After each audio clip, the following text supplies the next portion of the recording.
আপনার কথাই ঠিক গোপাল কাকা, আমরা এভাবে নীল চাষ করলে একদিন খেতে না পেয়ে মরবো। যাক সুবল, তুমি যে বুঝতে পেরেছো এটাই সব থেকে বড় কথা। আমাদের ধান আর আনাজ শস্য চাষ করাই হলো এই কৃষ্ণনগরের ভিত্তি, বুঝলে? শুধু ভাবছে সাহায্যের মুখের উপর না করে দিলে তারা না জানি কি করে বসবে। কোনো ভয় নেই সুবল, আমি মহারাজকে সব জানাবো। এভাবে তো চলতে পারে না। ওই নীল চাষ করার জন্য লাভবান হবে ইংরেজরা, আর এদিকে আমরা না খেতে পেয়ে মরবো। ঠিক ঠিক। শোনো, তুমি সমস্ত চাষিদের গিয়ে বোঝাও ইংরেজদের থেকে নেওয়া দাদন ফিরিয়ে দিতেই হবে, না হলে কিন্তু সমূহ বিপদ। এই বলে রাখলাম, তুমি শুধু একা কেন, আমিও সবার ঘরে গিয়ে বোঝাবো যাতে কোনো চাষি নীল চাষ না করে। হয়তো হাবুল যাচ্ছে। হাবুল, হাবুল শোন না, শোন।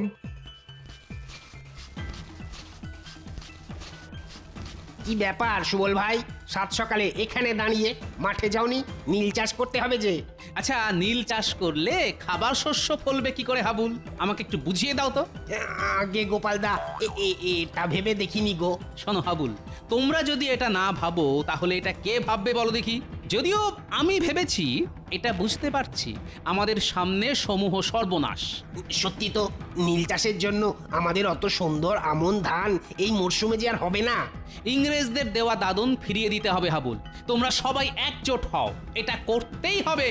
হাবুল, আমরা সবাই মিলে বড় সাহেবের কুটিতে যাই, চলো। সেখানে গিয়ে বলি যে আমরা আজ থেকে নীল চাষ করতে পারবো না, দাদন আমরা ফিরিয়ে দিচ্ছি। আচ্ছা, সাহেব যদি জিজ্ঞাসা করে কেন, তখন কি বলবে? আমরা বলবো এতে আমাদের ক্ষতি, কৃষ্ণনগরের ক্ষতি, আর এই ক্ষতি আমরা মেনে নেব না। সাবাস, এটাই বলতে হবে। তোমরা সবাই মিলে যাও, সাহেব কি বললো এটা আমি তোমাদের থেকে জেনে নিচ্ছি।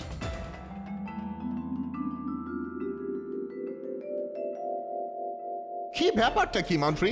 জমে পিছু যথেষ্ট কমিশন দেওয়া হচ্ছে, তা সত্ত্বেও চাষিরা দাদন ফিরিয়ে দিচ্ছে, নীল চাষ করতে চাইছে না কেন? আমি মানে মানে ঠিক বুঝতে পারছি না, মানে এরকম কেন হলো। তুমি মানে মানে খাটলে হবে মন্ত্রী? মন্ত্রী হয়েছো কেন?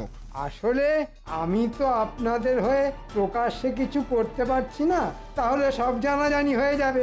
ওদিকে গোপাল চাষিদের বাড়ি বাড়ি গিয়ে তাদের এক কাট্টা করছে। তো বুঝতে পারছি চাষিদের আর মুখের ভয় দেখানোয় বাধ্য করা যাবে না।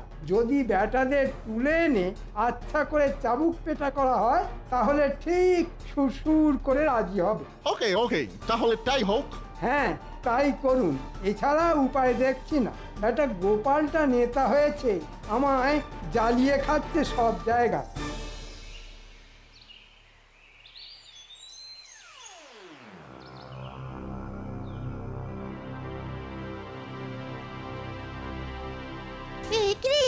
এসব কি দেখছি?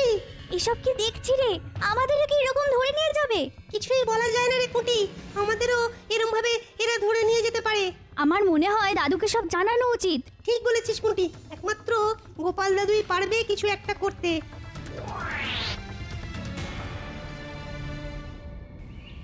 উফ, বেশ চড়া রোদ উঠেছে।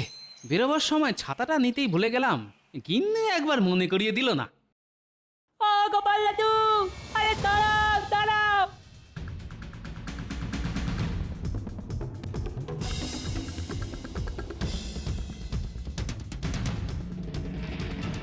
ও বাবা, এদের আবার কি হলো? খেলাধুলো বন্ধ করে কোনো নতুন বায়না নিয়ে আসছে নাকি? কি আছে রে, তোর হাঁপাচ্ছিস কেন? এখন যা যা, আমার কাছে মোয়া নাড়ু কিচ্ছু নেই। না গো দাদু, আমরা মোয়া নাড়ুর জন্য আসিনি। তাহলে আমরা দেখতে পেলাম গোড়া সেনারা তিনজন চাষি ভাইকে কোমরের দড়ি পরিয়ে টানতে টানতে নিয়ে যাচ্ছে। বলিস কি? তার মানে এটা নীল চাষ না করার ফল। ঠিক আছে, তোরা খুব ভালো করলি আমাকে খবরটা দিয়ে। এখন তোরা ঘরে যা।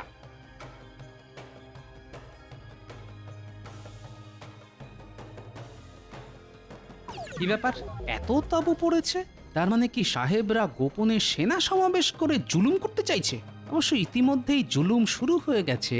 না, নিরীহ কৃষকদের ওপর এই অন্যায় মেনে নেওয়া যায় না। তাড়াতাড়ি রাজসভায় গিয়ে মহারাজকে জানাতে হবে।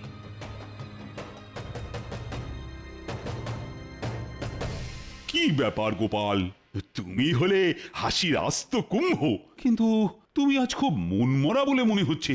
এ গিন্নি বকেছে নাকি?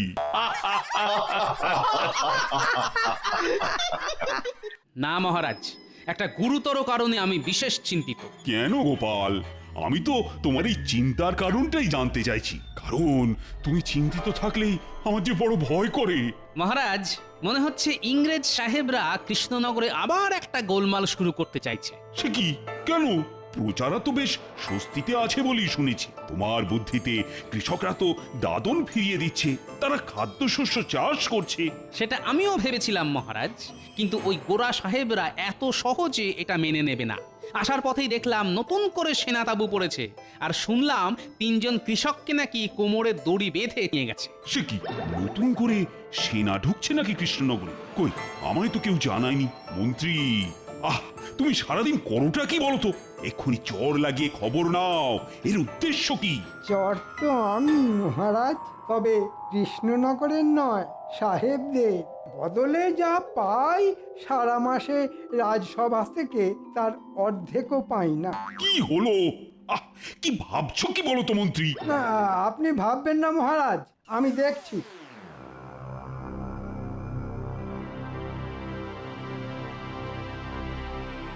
কি ব্যাপার? তোমরা আমার প্রজা, কিন্তু তোমাদের চোখে জল কেন? আমাদের সর্বনাশ হয়ে গেছে মহারাজ। আপনি কিছু করুন মহারাজ। আজ সকালে আমাদের 3 জনের স্বামীকে সাহেবদের সৈন্যরা ধরে নিয়ে গেছে। আমাদের স্বামীরা কেউ নীল চাষ করতে চায়নি, তাই। কি সর্বনাশ! ও গোপাল, এর একটা বিহিত তো করতেই হবে। আমার রাজ্যে অনাচার আমি তো কিছুতেই মেনে নেব না। মহারাজ, মহারাজ কিছু একটা করুন। মহারাজ, মহারাজ, এক্ষুনি চলুন সাহেব কুটিতে। এই সত্যি মেনে নেওয়া যায় না মহারাজ। তুমি চুপ করো গোপাল, মহারাজ গিয়ে কি করবে? তাতে সাহেবরা আরো খেপে যাবে। চাষিরা নিশ্চয়ই কোনো বেগরবাই করছে, তাই ধরে নিয়ে গেছে। 2-4 ঘা দিয়ে ঠিক ছেড়ে দেবে। বাহ, মন্ত্রীর দেখছি সাহেবদের জন্য দরদ উথলে উঠছে। গোপাল, আবার বাজে কথা। তুমি যদি বোকার মতো কথা বলো তাহলে সেটা মেনে নিতে হবে। ভুল করছো মন্ত্রী, আমি যেতে চাই। এদের এদের চোখের জল আমি দেখতে পারবো না। চলো চলো একবার সাহেব কুঠিতে যাই, আমি, তুমি আর গোপাল। না মহারাজ, এই সামান্য ব্যাপার নিয়ে ইংরেজদের সঙ্গে সম্পর্ক খারাপ করা ঠিক হবে না। আপনারা যেতে হলে যান, আমি যাচ্ছি না। মন্ত্রী মশাই কি ভয় পেয়েছেন? তোমার যা খুশি তুমি ভাবতে পারো গোপাল, আমার অনেক কাজ আছে। চলুন মহারাজ, দেরি করে আর কাজ নেই।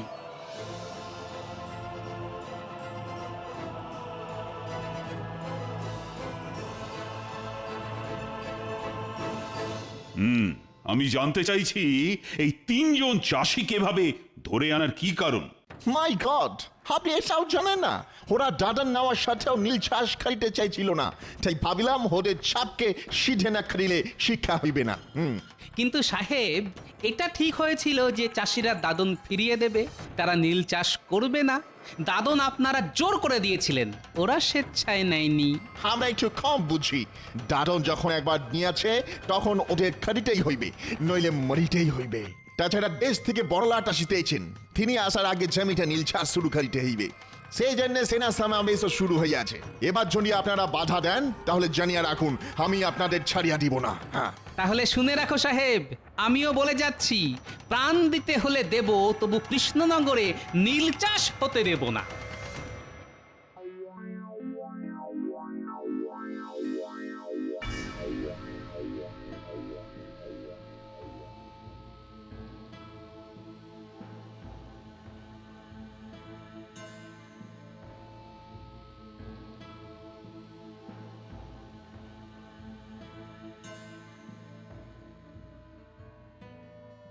সর্বনাশ হয়ে গেছে মহারাজ, কৃষ্ণনগর জুড়ে কান্নার রোল উঠেছে। আজ সকালে হরিচাষীকে আধমরা অবস্থায় উঠোনে ফেলে গেছে, কিন্তু বাকি 2 জনের কোনো খোঁজ নেই। বলো কি গোপাল?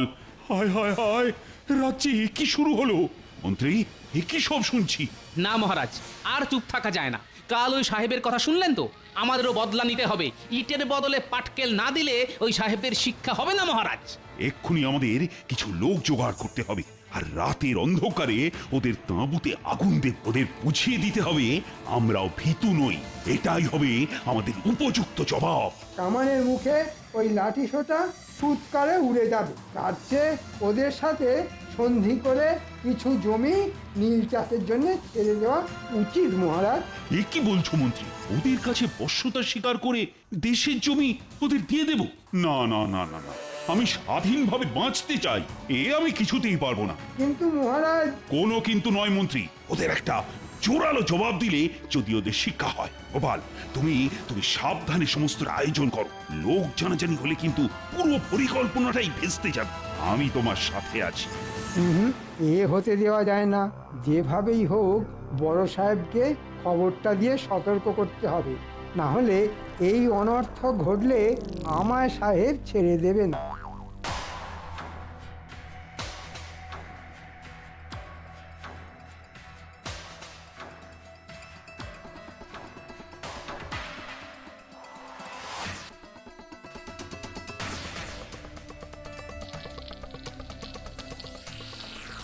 কি আশ্চর্য, কোথাও কোনো শব্দ আর্তচিৎকার শুনতে পাচ্ছি না কেন? হলোটা কি? তার মানে তাঁবুতে গোড়া পল্টনরা নেই। সম্ভবত ওরা আগে থেকে খবর পেয়ে সরে পড়েছে, কিন্তু এই খবর তো আর কেউ জানে না। তার মানে কি মন্ত্রী? আচ্ছা,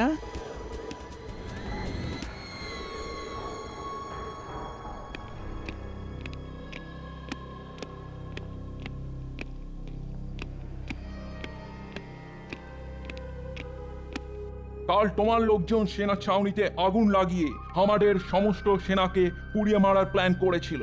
ভাগ্যিস মন্ত্রী সরি গোপন সূত্রে খবর পেয়ে ওদের সরিয়ে নেওয়া হয়েছিল। কি কি বলতে চাইছো তোমরা? মনে রেখো, এর জবাব তোমরা পাবে। আজ সতর্ক করতে এলাম, নিজেদের লোকেদের সামলাও। বড় লাট আসার আগে বড় সাহেব কোনো গন্ডগোল বরদাস্ত করবেন না, মনে থাকে যেন। আপনাদের সাহেবকে বলুন আমাদের দুজন চাষিকে ফিরিয়ে না দিলে বড়লাট আসার আগেই দেশবাসী ওনাকে লাটে তুলে দেবে। একবার মন্ত্রীর নাম বেরিয়েছিল, তার মানে যা ভাবছি তাই। মন্ত্রী ওদের হয়ে গুপ্তচরের কাজ করছে। ওকে, তাহলে এটাই তোমার শেষ কথা? হ্যাঁ হ্যাঁ, এটাই শেষ কথা। গোপাল বোধ হয় সন্দেহ করছে। না, এবার একটু কথা ঘোরাতে হবে। দেখলেন মহারাজ, গোপালের বুদ্ধিতে কি করতে কি হলো। এখন বুঝুন ঠেলা। জানেন তো মন্ত্রী মশাই, এই ঠেলার নাম বাবাজি। না মহারাজ, এখন থেকে একটু চোখ কান খোলা রাখতে হবে। শয়তান আমাদের মধ্যেই আছে।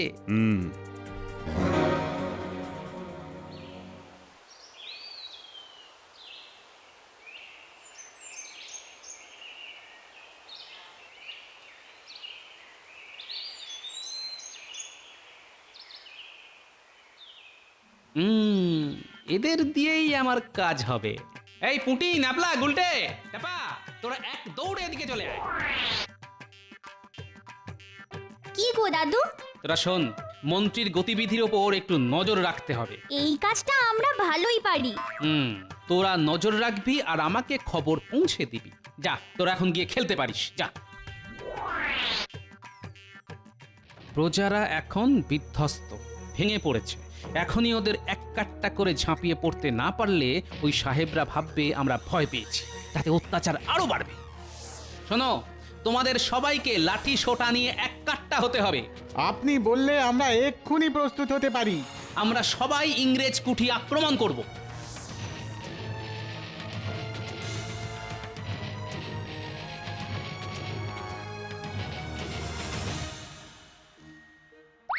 Oh God, strange! কি করা উচিত? আমাকে ছেড়ে দাও।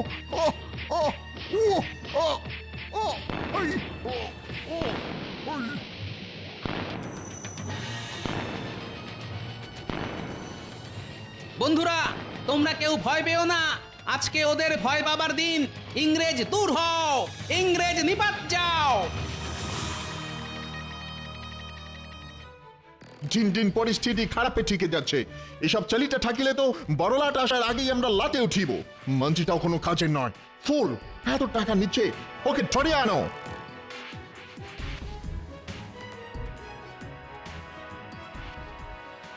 আরে আরে, মন্ত্রী মশাই এদিকেই আসছে না? তাই তো, এদিকে সাহেবদের বাড়ি ছাড়া তো আর কিছুই নেই। তাহলে হয়তো সাহেবদের সাথেই দেখা করতে আসছে। চল লুকিয়ে পড়ি, তারপর দেখতে হবে সাহেবদের সঙ্গে মন্ত্রী মশাইয়ের কি দরকার?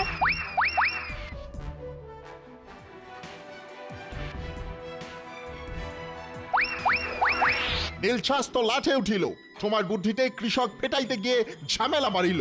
কিন্তু আমি পিটিয়ে সিধে করে নীল চাষে রাজি করাতে বলেছিলাম, আপনারা তো পিটিয়ে আধমরা করে দিলেন। এখন তো আমাকেও সন্দেহ করছে গোপাল। গোপালের নেতৃত্বে গ্রামবাসীরা একের পর এক আন্দোলন আক্রমণ চালাইতেছে। এদিকে নীলছাসের এই হাল, ওদিকে আবার আক্রমণ। বড়লাট এসে দেখলে সর্বনাশ হইবে, কিছু একটা করে এসব বন্ধ করিতেই হইবে। মন্ত্রী, ডু সামথিং। কিছু ভাববেন না, কান টানলে মাথা আসবে। গোপালের এতবার মহারাজের প্রশ্রয়, ওকে ফ্যাসাদে ফেলতে হবে। কাল ভোররাতে মহারাজের প্রাসাদ কামানের মুখে গুঁড়িয়ে দিন সাহেব। এটা তুমি কি বলিতেছ মন্ত্রী? হ্যাঁ সাহেব, আমি দেখতে চাই গোপাল কোন দিক সামলায়। কালকের মধ্যেই সব ব্যবস্থা করুন সাহেব, আমি আপনাদের পথ দেখাবো। পেছন দিক থেকেই প্রাসাদ আক্রমণ করব আমরা। এখন চলি সাহেব। তাহলে এই ব্যাপার, হ্যাঁ? হ্যাঁ গো দাদু, কি করবে এখন? করার তো অনেক কিছুই আছে রে। তোরা খুব ভালো কাজ করেছিস, খুব ভালো মিষ্টি তোদের পাওনা রইলো।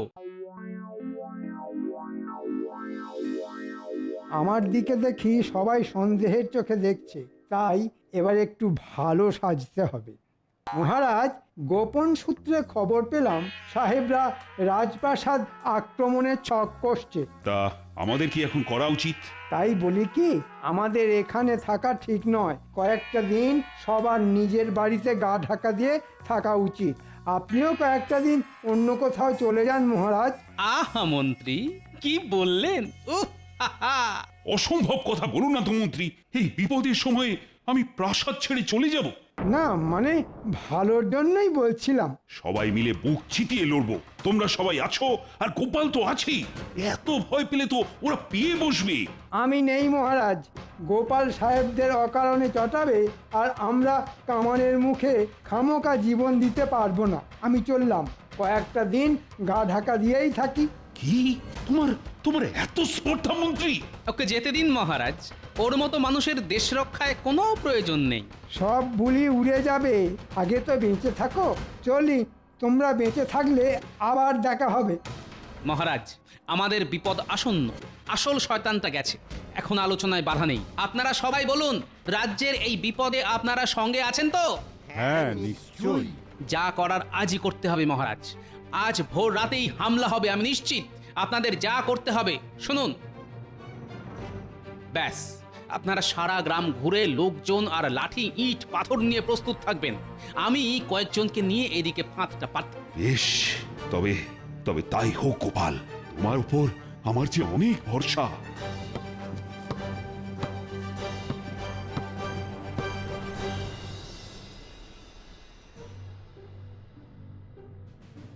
সাহেব, এবার যেতে হবে, এটাই উপযুক্ত সময়। রাজপ্রাসাদের পেছনের মাঠ দিয়ে আক্রমণ করব। ইয়েস, আমাদের দুটো কামান রেডি। তাহলে মাঠে পৌঁছালে কামান দাগবো, আর সব খতম। হ্যাঁ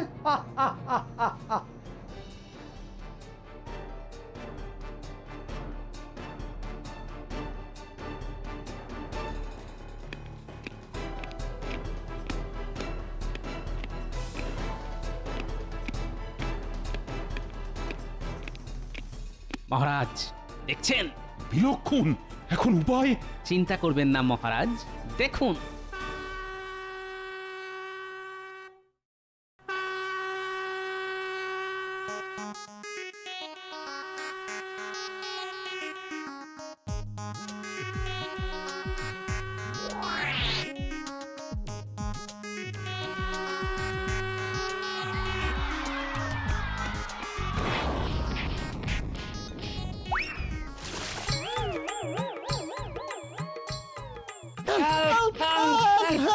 মহারাজ দেখুন, সবাই কিরকম পা চুল করছে। বালতিতে বিছুটি পাতা বেটে রস ছিল। কি করেছো গোপাল? ভাবাই যাচ্ছে না। এবার দেখুন মহারাজ।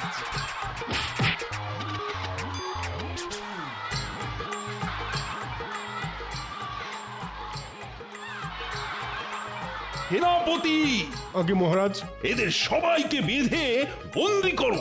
ও আমাকে বাঁচাও, ওরে বাবা, আমাকে আমাকে ছেড়ে দাও গোপাল। এ কি? কে কে এটা? মহারাজ, ইনি হলেন আমাদের রাজ্যের শুভাকাঙ্ক্ষী মন্ত্রী মশাই। আজই ওকে শেষ করব। ধৈর্য ধরুন মহারাজ, মন্ত্রীকে শাস্তি দেওয়ার সময় পাবেন। আগে সব কটাকে বেঁধে নিয়ে চলুন ওই সাহেব কুঠিতে। আমাদের দুইজন চাষি এখনো ওখানে বন্দী। মন্ত্রী, দেখাও চাষিদের কোথায় লুকিয়ে রাখা হয়েছে।